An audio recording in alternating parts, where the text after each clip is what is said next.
What's up, guys? Matt Brown here for TheLines.com, PlayPicks.com. I'm going to talk to you about Sunday Night Football between the Chiefs and the Raiders. Got some different angles on this one. See how you think this thing might go as well. As always, go ahead and subscribe. Everything you do is absolutely free at The Lines and PlayPicks. So, and if you're a subscriber to the YouTube channel, you're entered to a free giveaway that we're going to do before the end of the year, which is going to be a pretty big one. So be sure and do that for us as well.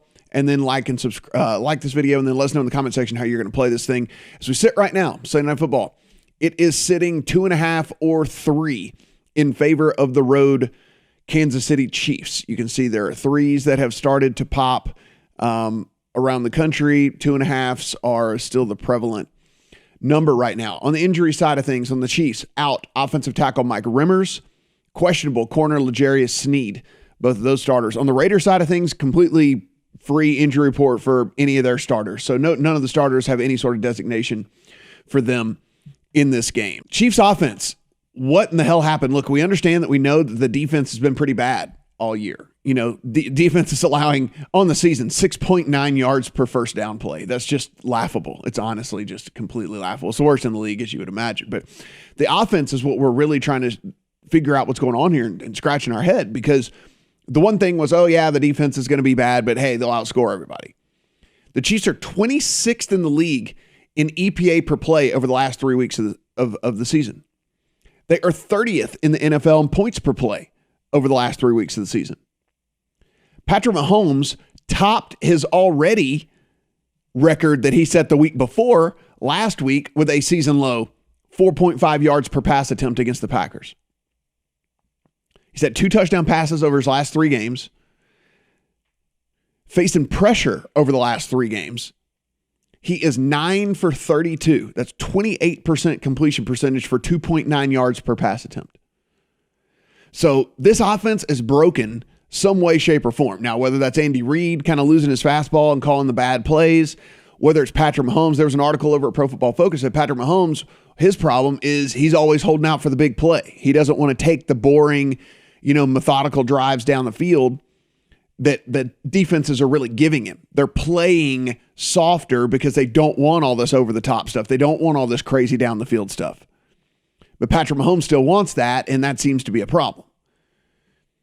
The other thing here with this is that the Raiders don't blitz, but they still get a ton of pressure. They only blitz on 13% of dropbacks on the season. That's 31st in the NFL. But they're 5th in pressure rate. So they're getting there without having to blitz, which means Patrick Mahomes, which is this, a lot of defenses have to alter how they play defense because that's how you go about playing this Chiefs team and Patrick Mahomes. The Raiders like to blitz a ton. They didn't against this Chiefs team and sat back and made him throw against a full complement of defenders. Well, the Raiders, that's how they naturally play. They don't blitz and they still get pressure at the 5th highest rate in the NFL. So Patrick Mahomes could be under pressure again a lot. Again, Mike Rimmers not playing this game, so they're down a tackle.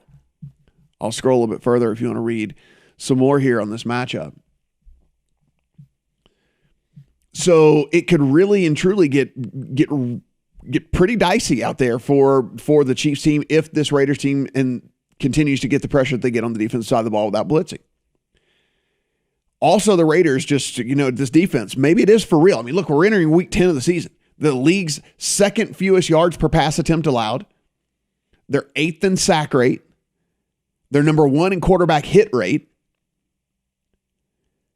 So maybe this defense is actually for real.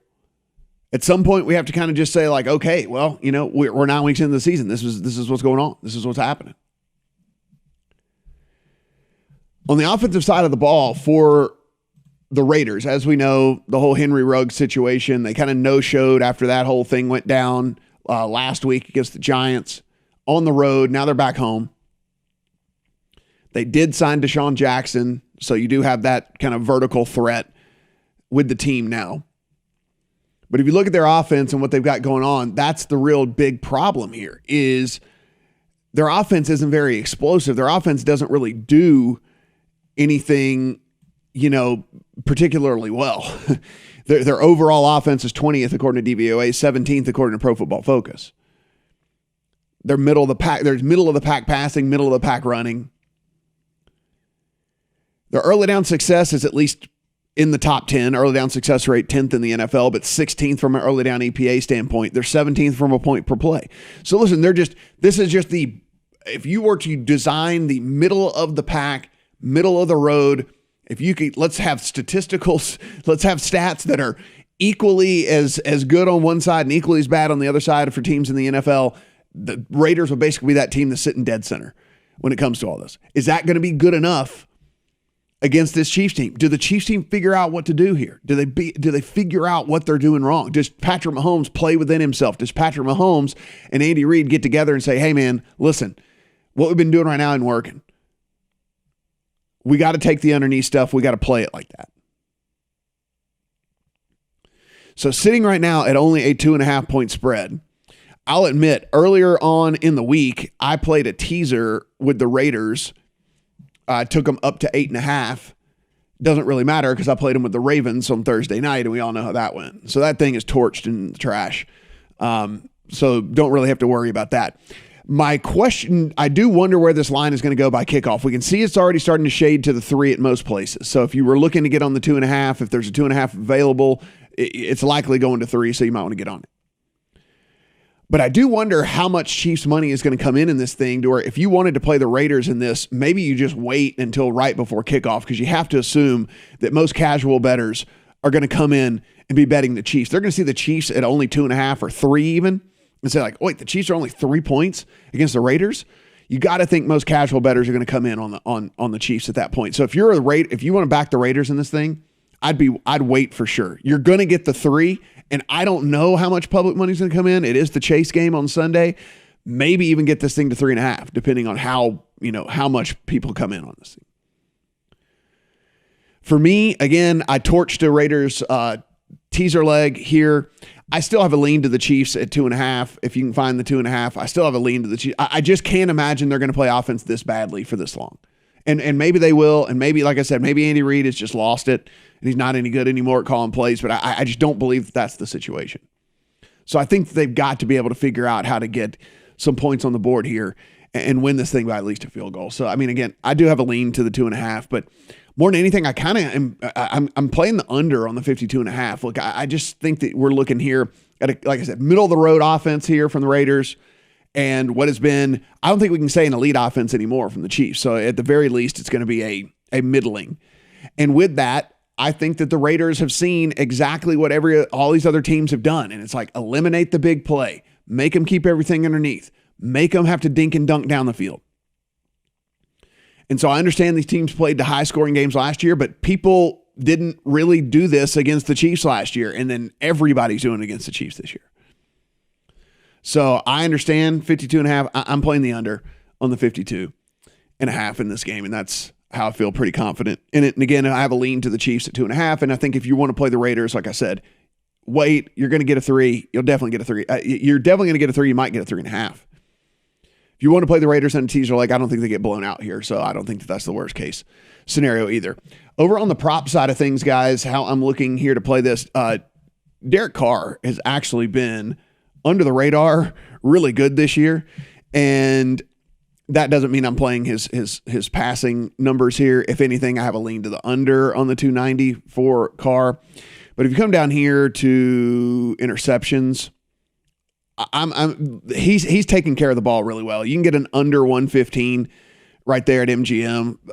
He's not going to throw. I mean, listen, I think it's like, when I ran the simulations on this thing, it was like he didn't throw a pick like 64% of the time. So I'll definitely take the under on 115 at the interceptions thrown for Patrick Mahomes in this one. So like that one a good bit. And then the other thing here is if we believe that there is going to be Tyreek, if we believe that the Chiefs are going to play the way that we think they're going to play and just take what the defense gives them and all of that, right? Then not necessarily the yardage, because there could be a ton of underneath stuff, but the receptions, manufactured touches for Tyreek Hill in this game, getting in the ball, getting him underneath, trying to move the ball by just getting the ball into his hands. And so I like the over 6.5 receptions for Tyreek Hill. I'm not going with the yardage because I do believe that there's I do believe there's some real to this Raiders defense, and I do believe that they're going to be able to try and keep this offense underneath and not let that big play happen. But I also believe we're talking about a guy that's gotten double-digit targets 5 of the last 6 games in Tyreek Hill. I can't imagine that stops again this game. And if they're going to be closer to the line and they're going to be kind of manufactured touches, then they're going to be higher percentage catches, right? And so with that, I'm going to play the over on the 6.5 on Tyreek Hill from a reception standpoint as well. Guys, as always, everything we do over on the lines is absolutely free. So please go ahead and subscribe. Give us a thumbs up. Let us know in the comment section how you're going to play this game as well. Should be very, very interesting. This is a huge game. It's crazy to think that this is a huge game between the Chiefs and the Raiders here in Week 10, but it really, really is. And we're going to find out if this Chiefs team is absolutely, completely broken, if these stats that I told you about over the last 3 weeks are actually real, or if there's a little bit of noise there with all of that. So good luck on all your bets here on Sunday Night Football.